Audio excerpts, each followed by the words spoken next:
खबरों में आगे बात करते हैं, जहां पर यूपी की प्रदेश सरकार मान्यता प्राप्त मदरसों के आधुनिकीकरण के लिए काफी प्रयास कर रही है। सरकार ने सभी मदरसा संचालकों को यू टर्न डैश पोर्टल पर डाटा फीड के भी निर्देश दिए थे। सभी मदरसे जिला अल्पसंख्यक कल्याण विभाग में डेटा फीड कराएंगे, जहां पर ऐसा ना कराने पर मदरसों की मान्यता पर कार्रवाई भी की जाएगी। तो बड़ी खबर आपको बता रहे हैं, मदरसों की मान्यता पर लटकी है तलवार। इस वक्त की बड़ी खबर आपको बता रहे हैं, यूडायस पोर्टल पर डाटा फीड करने के निर्देश भी जारी कर दिए गए हैं। डाटा उपलब्ध नहीं कराने पर होगी कार्रवाई।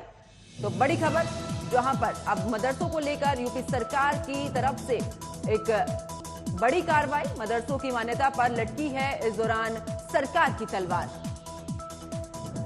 तो डाटा उपलब्ध नहीं कराने पर कार्रवाई होगी। इस वक्त की बड़ी खबर आपको बता रहे, मदरसों से जुड़ी ये बड़ी खबर, जहां पर यूपी सरकार की अब मदरसों की मान्यता पर लटकी है तलवार और इस दौरान यूडायस पोर्टल पर डाटा फीड करने के निर्देश भी जारी कर दिए गए हैं। डाटा उपलब्ध नहीं कराने पर होगी बड़ी कार्रवाई।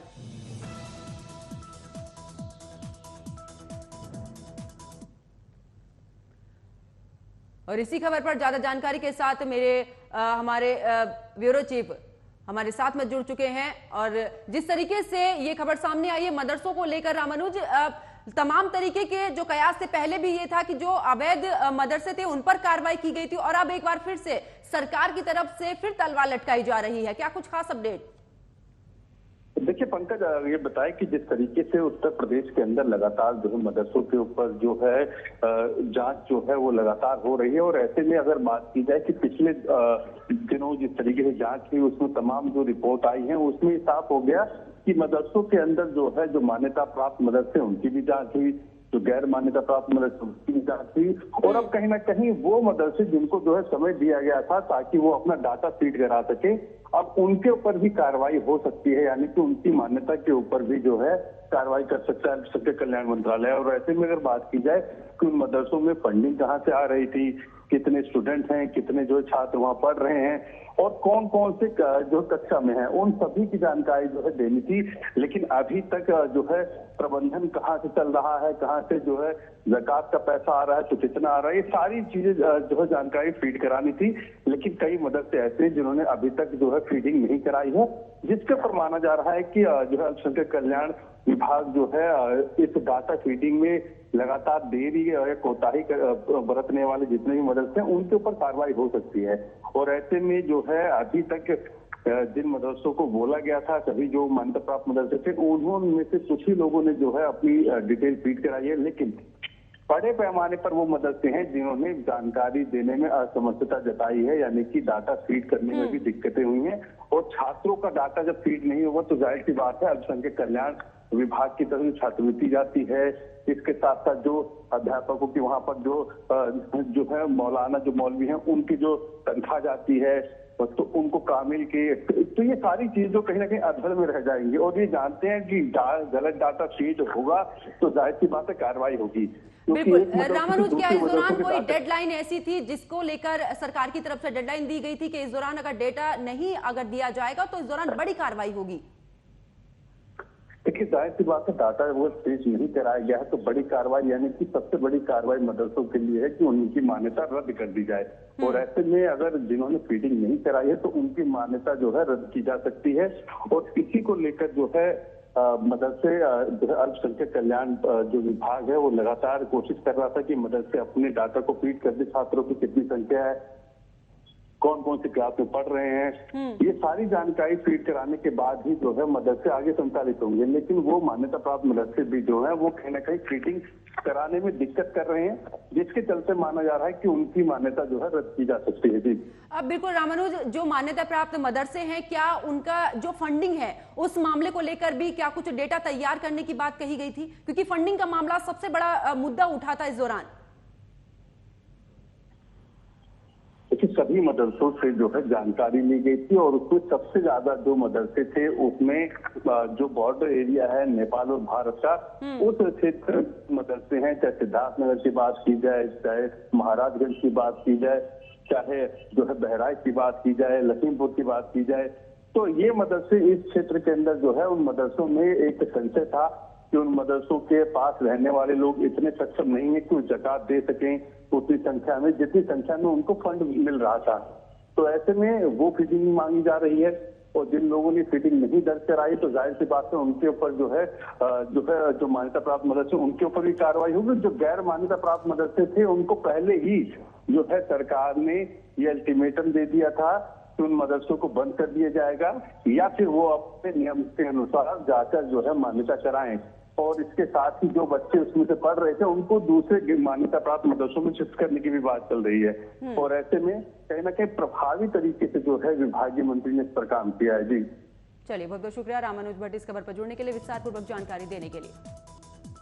खबरों में आगे रुक करते एक और बड़ी खबर का लखनऊ से बड़ी खबर, जहां पर नए भारत के growth engine MOU sign ceremony आज होगी। यूपी सरकार और मैक्सिको सरकार के बीच होगा MOU, जहां पर शाम 5 बजे CM आवास पर होगी सेरेमनी। तो बड़ी खबर आपको लखनऊ से बता रहे, जहां पर यूपी सरकार और मैक्सिको सरकार के बीच में MOU साइन होगा। शाम 5 बजे CM आवास पर ये सेरेमनी होगी। तो इस वक्त की बड़ी खबर लखनऊ से आपको बता रहे हैं, जहां पर नए भारत के growth engine MOU sign ceremony आज होगी। यूपी सरकार और मैक्सिको सरकार के बीच में MOU साइन होगा और बस शाम 5 बजे CM आवास पर ये कार्यक्रम किया जाएगा। तो बड़ी खबर आपको बता रहे हैं, जहां पर बता दें कि लखनऊ से बड़ी खबर, नए भारत के growth engine MOU sign ceremony आज होगी। और इसी खबर पर ज्यादा जानकारी के साथ मेरे सहयोगी सिद्धार्थ मेरे साथ फोन लाइन पर जुड़ चुके हैं। सिद्धार्थ, आज जिस तरीके से सेरेमनी की जाएगी, MOU साइन होगा, इसको लेकर कौन कौन से ऐसे निवेश वाले काम इस दौरान होंगे?